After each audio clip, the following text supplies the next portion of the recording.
នៅថ្ងៃនេះខ្ញុំនឹងប្រាប់អ្នកទាំងអស់គ្នាអំពីរឿងព្រេងនិទានមួយដែលជារឿងព្រេងជាយូរលង់ណាស់មកហើយពិភពលោកបានប្រែប្រួលជាមួយនឹងអារក្សជាច្រើនហើយពួកគេក៏បានរំខានដល់ពិភពលោកទៅតាមលំដាប់លំដោយដែលមានកត់នៅក្នុងនេះនៅថ្ងៃនេះតែម្ដង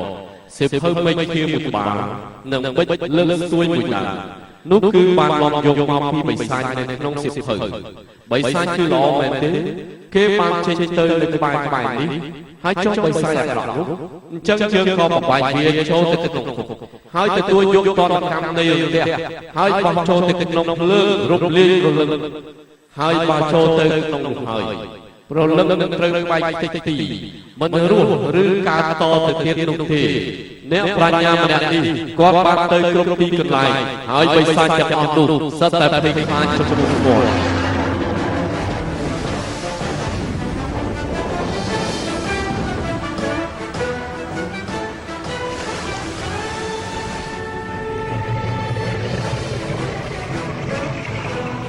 តើចាប់បិសាចសប្បាយដែរទេ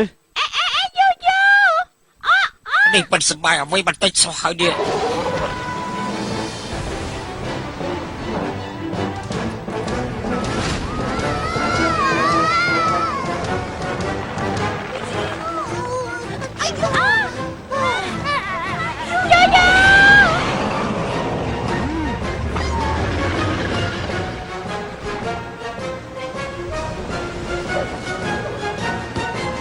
នេះលោកចង់ធ្វើអីអារ៉ាមួយនេះវាគួរតែជាដាយហើយ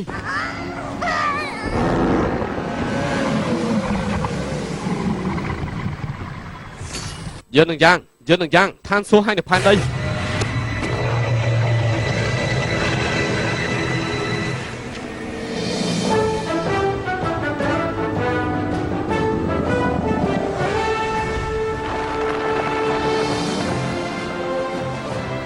មិនបានចោលភ្ជាប់ជាមួយនៅផ្លូវមួយនេះទេប្រយុទ្ធ